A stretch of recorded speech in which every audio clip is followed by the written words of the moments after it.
Hello. Hi, Dan. How are you? Good. How are you doing? I'm well. I was told last night from Mr. Patrick Callahan to give you a hello. Oh, cool, man. That's my dude. Yeah, he said he was wanted to be a part of this and make it really weird for you, but I think he chickened out. So He's always making stuff weird. yeah, he is. We can jump on into this. I want to throw all the compliments to you on Waiting on a Song. This has got to be one of the catchiest sets of songs that I think that you've ever written. Really, I don't know what the hell I'm doing. I'm just like recording songs and putting them out. I don't know. It's been strange. Some people are so over the moon about it. Some people don't understand it at all. Really? You know what I mean? I've never really released something that was like so polarizing like that. Yeah. And it just seems like so easy to take down. I mean, like I said, as far as, concise, I don't know, poppy songs, I'm going to use that really in a broad stroke right there. I don't think that you've ever done anything that's this, I don't know, it's so easy and fun. I mean, I danced around my house last night, and I'm not a dancer, but... Well, that's great. I'm glad that I can bring dance to the dance list. So you have.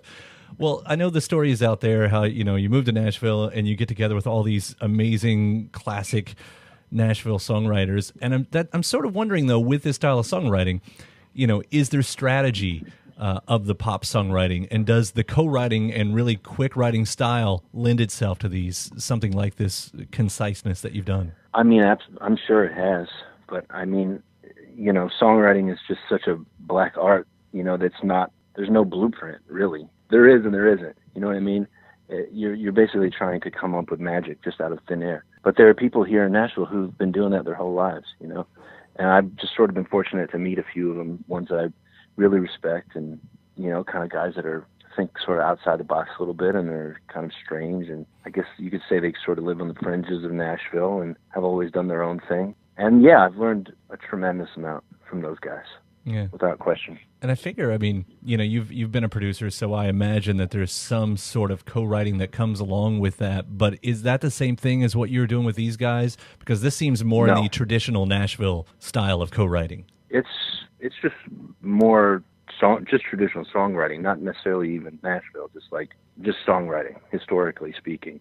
Mm-hmm. It's just coming up with words and melody over one instrument, like a piano or a guitar. It's very simple, you know what I mean? So you have this simple, at the foundation of all these songs is just a very simple song that you can play on a guitar. I guess I'm getting to like sharing art with someone else in the creation of it, like storytelling in tandem or something like that. Like how much of that is personal versus let's come up with an idea and follow its path? Oh, I think it's all about coming up with ideas and seeing where it leads you. I think that's what is so much fun and can be so exhilarating about the studio, is that any day anything can happen and you never really know what's going to happen. Do many of these songs start before the sessions? We wrote them all ahead of time. I got on the schedule during the summer where I was doing writing sessions Monday through Wednesday, and like I said, we would write with either just a guitar mm-hmm. or just a keyboard, mm-hmm.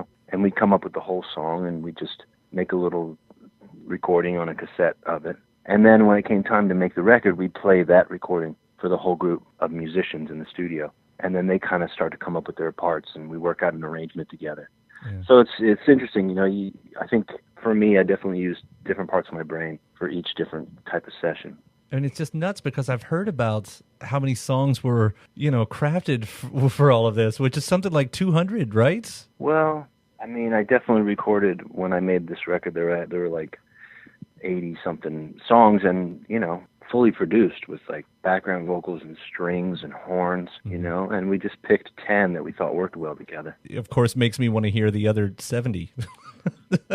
Yeah, there's some great stuff, and hopefully that sees the light of day sooner rather than later.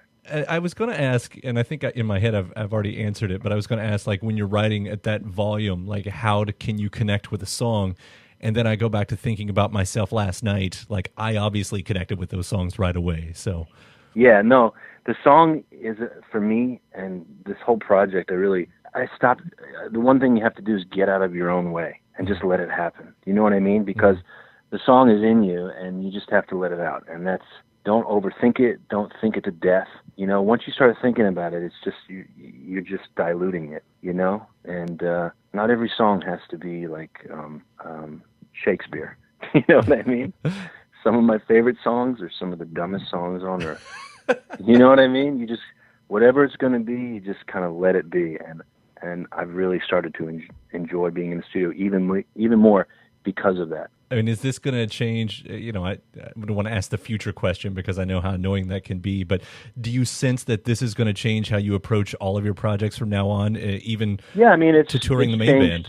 Yeah, absolutely. I mean, yes, this is like a brand new thing. This is like the last few years working in Nashville. I've slowly kind of like, it's definitely seeped into the way I do everything. Absolutely. As far as some of those players, you know, there are some marquee names, of course, that have been thrown around. I want to personally thank you for getting on board with making John Prine way more famous than he's ever been and has deserved to be this entire time. Wow, that's crazy that you would even insinuate that I would make John Prine more famous, but it's true. He's the man. John Prine is, yeah.